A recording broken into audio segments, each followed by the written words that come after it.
Welcome to Filling You In, a dental podcast with A Squared, where dentist entrepreneurs and spouses, Dr. Anushka Gaglani and Dr. Abhishek Nagaraj, welcome industry experts and innovators to explore trends in business practices, patient care, career development, and what it takes to be successful in dentistry.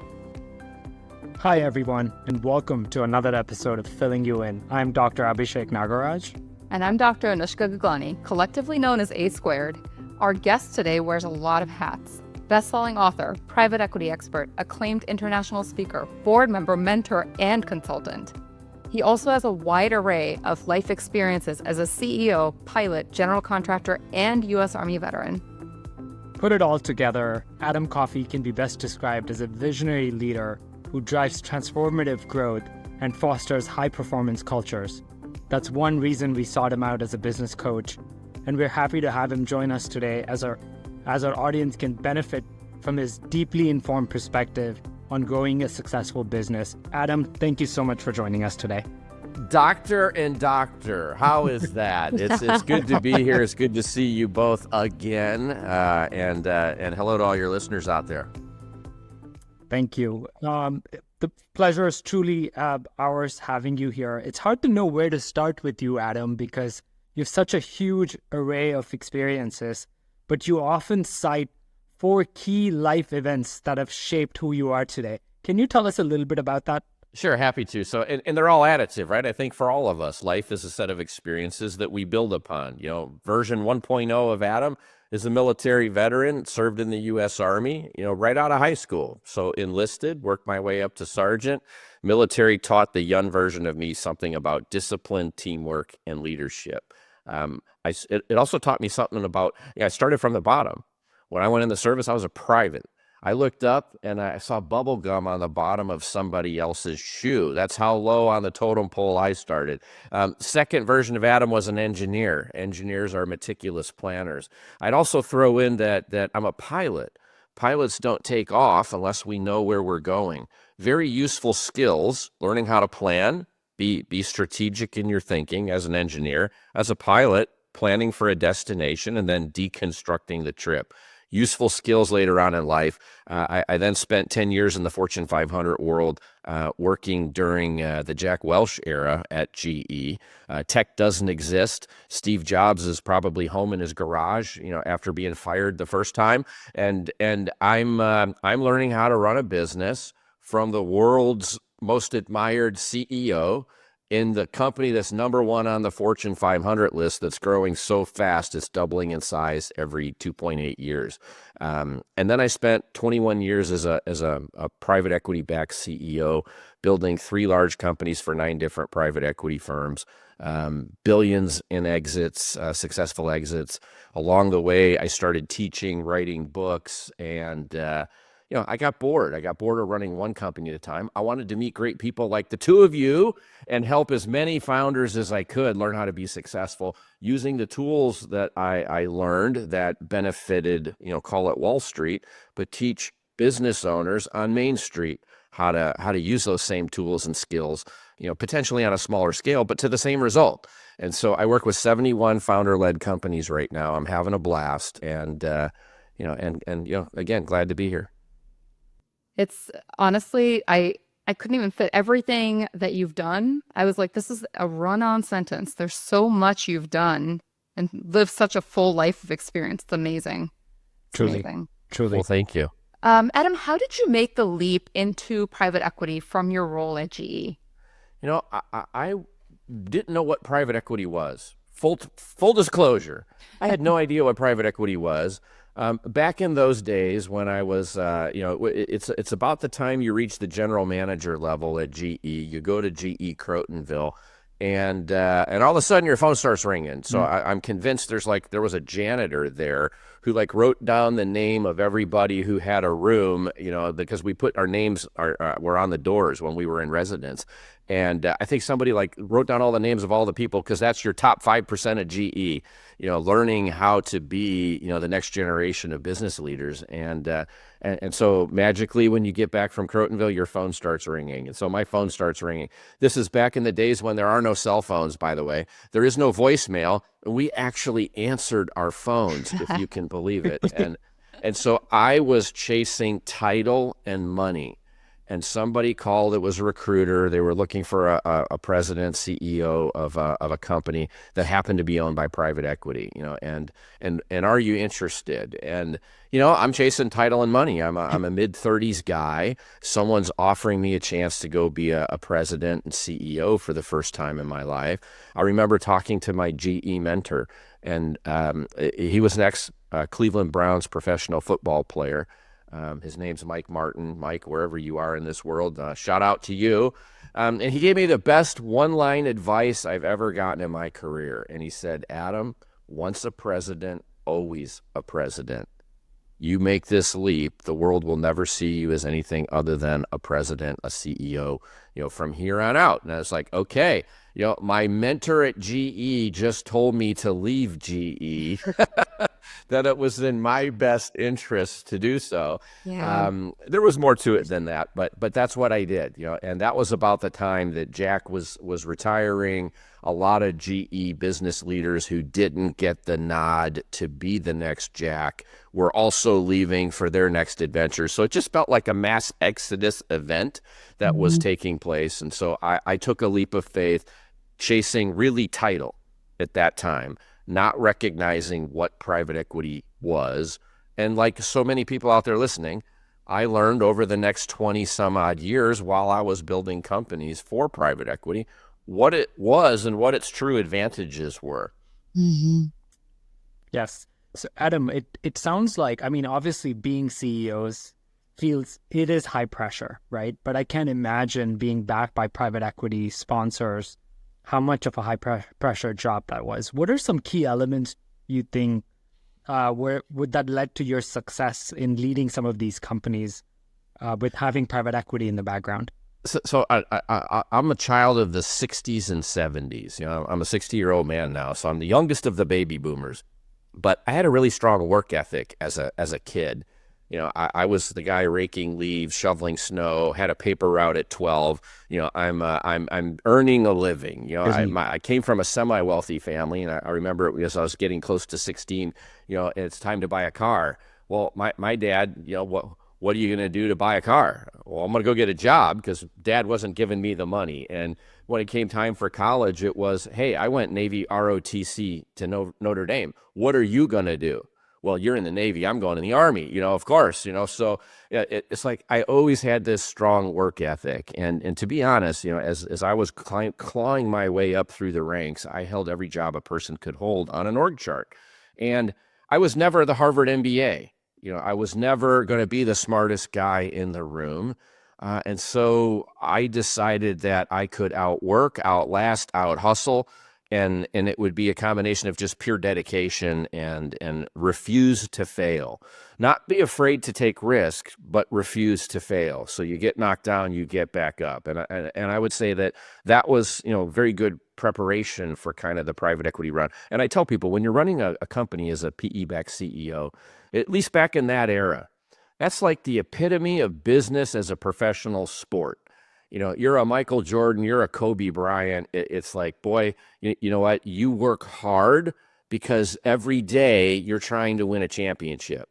And, you need to be engaged. You cannot mail it in when you're a PE-backed portfolio company CEO. They're expecting you to dig in, to work hard. And you're gonna share in the rewards that come from doing that. But it's definitely not a place if you want to coast or just kind of relax. And so I'd say it's an intense world, but if you're a person who thrives, in that kind of intensity and really digging in and owning it and being responsible for it and truly want to make it work, it's like, what a great place. It's a great opportunity to truly generate wealth for you, for your family. All the companies I built had great cultures. We cared about people. And I spent decades proving that culture and profit was not mutually exclusive. You could do both. You could build an empire, you could have a great culture where people want to come work, and you could make shareholders money. That was kind of the nirvana. Super insightful. Yeah, this is an excellent point. I think we hear a lot that if you are making money or if you're for profit, that you don't care about people. And I don't think that's true at It's all. just not true. I Yeah. wrote my first book, The Private Equity Playbook, because the private equity that I had experienced was not the private equity that I hear about on TV. We only hear negative things in the news. I remember when COVID broke out, I was a CEO. I was in an Ares-owned company. Ares Management's the world's largest non-bank lender. And they're one of the world's largest PE groups as well. And when COVID broke out, they started a foundation, a nonprofit foundation inside every portfolio company that they owned. They seeded it with six-figure sums of capital. You're talking about a group that owns a bunch of companies. And they told all the CEOs, you take care of your employees. Those people who are impacted, who are out of work for an extended period of time, heaven forbid somebody passes away, but you take care of your employees. Well, you don't hear about that kind of story on the news. It just doesn't happen. So I wrote that first book to kind of dispel some of the myths that owners and entrepreneurs might have about working with private equity, because not every private equity group is out to destroy the world. Think about it. How are they supposed to generate returns for their shareholders if they're destroying companies doing it? Right. And so when I first wrote that book 5 years ago, it was $2.83 trillion in assets under management. I just read a report from McKinsey in the last couple of weeks that said private equity has just eclipsed the $7 trillion mark. So Wow. literally, from the time I started working with private equity to now, it went from hundreds of billions in assets under management to 7 trillion, and it's doubled in size in the past 5 years. You don't grow to that size and scale by sucking, by destroying companies, and by not caring about people or cultures. Such a great point. Thanks for that, Adam. So you were in companies that had a national reach. Are the elements of success the same for companies with more of a local or regional footprint, in your opinion? So I think the secret to success is the same regardless of size, period. You have different challenges at different sizes. Certainly the challenges that I had as a CEO with thousands of employees would be different than if I was bootstrapping a startup with, 2 or 3 employees. These are different magnitudes, but the fundamentals are the same. I talk in my books about unit level economics. I talk about taking something that is very complex and breaking it down to its common kind of DNA. If I think about you two and I think about your listeners out there, I think about dentists, it might be, we're talking about the unit level economics is one chair. How much revenue do we generate with one chair?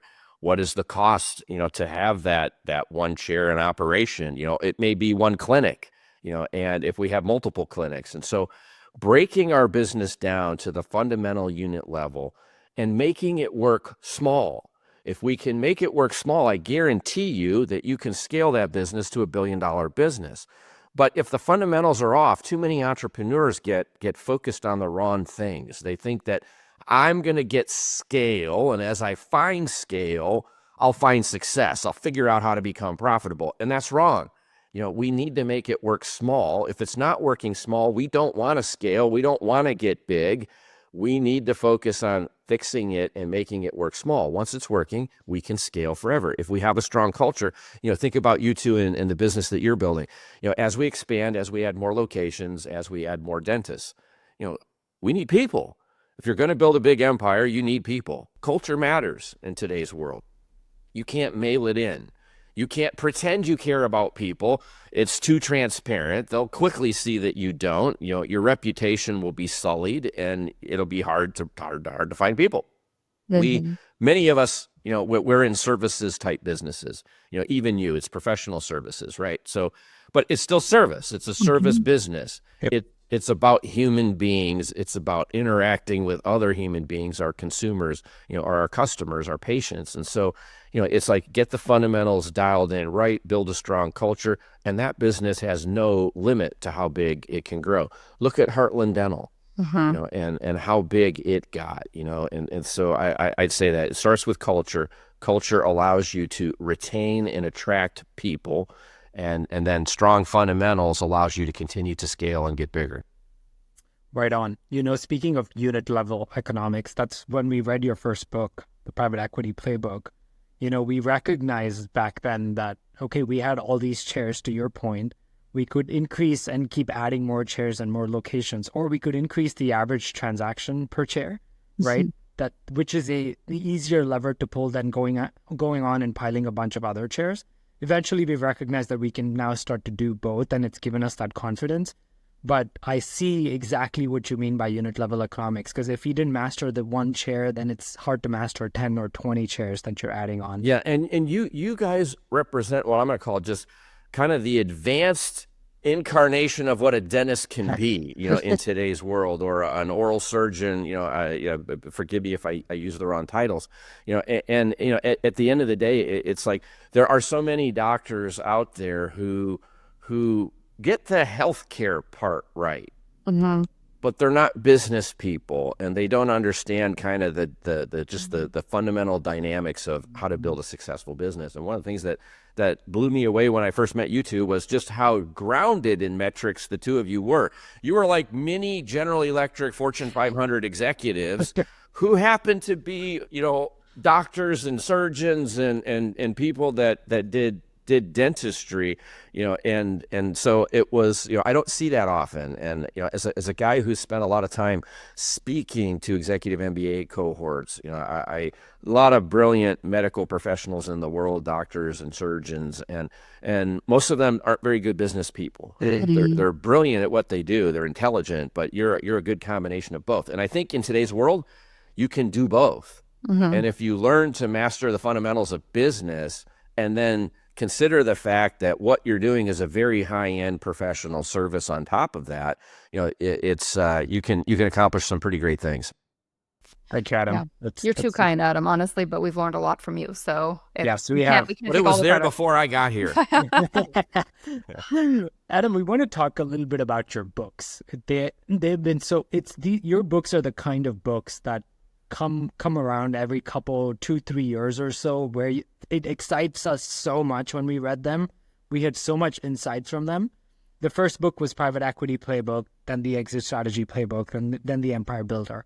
Can you tell us a little bit about the books and who should be reading these books? Yeah, I would say that I wrote my books to take complex subjects and make it so that anyone of any educational background or any entrepreneurial level of success could easily digest them, but learn complex, subject matter without, a 1,700-page textbook with a bunch of boring formulas. I'm a CEO. I live my life in sound bites. It's like I don't like long meetings. So my books were all designed to be kind of what I call coast-to-coast airplane books.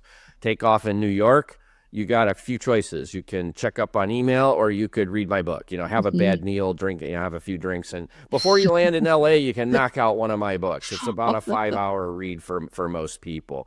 And so I wanted them to be short, concise, to the point, convey complex subjects in a manner that were easily digestible by anybody. And so my books are like the Star Wars trilogy. So when Star Wars first came out, you had episodes 4, 5, 6. Then they went back and did 1, 2, 3. Well, my books kind of came out just like that, because the first two are subject matter expertise books: Private Equity, what it is, how to work with it, et cetera. And then Exit Strategy. If I'm an entrepreneur building a business, how do I maximize the potential? The third book is Empire Builder, was my favorite, actually, so far. And I tell people that's the one to read first. Empire Builder is the roadmap. This teaches you about unit level economics. It teaches you about, how to pick the perfect business or industry if you don't currently own a business, and then how to build it systematically from, call it startup, through the first 100,000, first million, 10 million, and then continuing to scale to 100 million and on to $1 billion. And so, Empire Builder is the roadmap. Private Equity Playbook is who we're probably going to sell it to. And then Exit Strategy is how we're going to maximize the potential on the way to the private equity firm, and so it's like, read my books backwards and you'll be well equipped in terms of building a company, maximizing its potential, preparing it for exiting, and then working with private equity on the backside. Yeah, you mentioned how, you wanted to write something that's simplified, right? And I think we've all heard this before, that if you can't explain something to someone that has no idea what you're talking about in a way that they understand it, they have no experience in it, then you don't know what you're talking about. But I think we can vouch for the fact that you know everything about this because it's so clear in them. Well, I go back to my roots too. I'm a simple guy. Started at the bottom of the org chart and clawed my way up, and private E1 U.S. Army. It's like, I'm a simple guy. If you leave me to my own device, I'm not in a suit and tie driving a Ferrari to the country club. Yeah. I'm in shorts, flip-flops, T-shirt, driving my pickup truck, and I mean, I'm a simple guy. And so I hate complexity. I think complexity is the enemy, of people trying to be successful building a business. And so I've always believed in trying to simplify, difficult concepts and make them digestible and bite-sized pieces so that anybody could be successful. That's the hallmark of my book. So when I see someone leave a review, most of my reviews are positive, 99% of them are positive. But when there's the occasional bad one, they'll say, "Oh, this is for simpletons." Well, thank you. That was the design. I'm glad that you're a Rhodes Scholar, expert in all things PE. But if I were to go down into any one rabbit hole in any section of one of my books and then try to really just blow it out technically, that would quickly become a 1,500-page textbook, rather than, a 220-page, 250-page business book. Yeah. So, and it wouldn't be applicable for most people. Right. Exactly. So, Adam, several years ago, you founded the CEO Advisory Guru, providing consulting services to private equity firms, their portfolio companies, and to founders. Why did you make the transition from being the CEO of a company to this advisory role? I think in life, we all reach a point where we need new challenges. And so after running and building 3 companies, and having a $2.5 billion in exits, 60 was coming up for me, age 60, and I'm like, okay, it's time to either double down and do a 4th company, or make a pivot and do something else. And I thought, I'm 60, I wasn't having fun running a company anymore, one at a time. And at the same time, I was really loving the teaching, that I was doing, and the educating and mentoring. And I thought, what if I could take this thing that I like doing that pays me no money, literally, and this thing I'm kind of getting tired of doing, which pays me a ton of money? Is there a way that I could reverse these and also learn how to monetize, call it the teaching side, while at the same time pivoting to something new? So I am 60 now. I've got 10 years left in my career is the way I look at it. My goal and objective, help as many entrepreneurs succeed as I can. I'm working more hours today than I did when I was a CEO, which I didn't think was possible. I'm also making more money than I did when I was a CEO, and I didn't think that was possible either. So you conspire to put all that together, and it's like, okay, I'm having fun. I'm being helpful to people, which is my ultimate goal. And I've replaced my CEO income without being a CEO. I'm a company of 1. Carolyn and I were a company of 2. And I'm having fun. So that's, I think, is an important part of life, is we have to enjoy what we do. I wasn't enjoying what I was doing. So this pivot for me, I'm no longer responsible for tactical execution. You are. Right. So we can talk about issues you face and problems that you have, and talk about how we might solve them, or build a framework for being good at acquiring or integrating or doing the things that we're doing. But ultimately, I've been able to jettison the part I didn't like, which was the tactical execution and the limitation of only working in one industry. I'm working in all kinds of different industries. I'm working with multiple dental, organizations. I'm working with 9 roofing companies. I'm working with bookkeeping and accounting, and it's like I could just go on for days. The robotics industry, it's just so many different kinds of companies and so many different industries, which keeps, I'd say, my interest peaked, because I'm always learning new things. And it also shows too that just the skills that I've learned are generically applicable to any number of industries. People can't think of me as I'm just a laundry guy or an HVAC guy or a medical services guy. I can work in many different industries and get the same outcome. And so what I've been doing is, I partner with someone like you who are experts in your space. I'm an expert generically in business. You take what you know about your industry, meld it together with what I know about business in general, you put them together, and you get an optimal outcome. So it's been working. I'm having fun. And at this point, it's funny, people call me all the time, first question is, hey, Adam, we have this great opportunity. We'd love to have you, back in the seat. Another fourth run, come on, you can do it one more time. And I laugh and I think, well, thank you for calling. I appreciate that you still think of me. And then I think, boy, I'd have to take a multi-million-dollar pay cut. And I really don't want to do that anymore. So how about a board seat? It's like, what? I'll help you find that CEO, but let's. So I'm very comfortable now, 3 years down the road past CEO, that I'm not going back. Yeah. Your passion to teach is very obvious, and you're damn good at it, right? So you've also said that your most rewarding work came from lecturing to executive MBA students at the UCLA Anderson School of Management. What is anything specific about that you really enjoy? So what I like about, and so I also do this now at Georgetown, I've done it at Pepperdine and other places. If you take a typical modern cohort, like an executive MBA cohort, about 50% of the people are international, and about 50% are, call it U.S., U.S. citizen, U.S. based. And so what I'm really doing is I'm in an executive MBA program. This is not your career student. This is a mid-level career executive who's on the rise. And they're going back now to kind of get the MBA and finalize, as they're getting ready to move up into, I'll call it very senior roles within small companies or mid-level, GM type roles within the Fortune 500 world.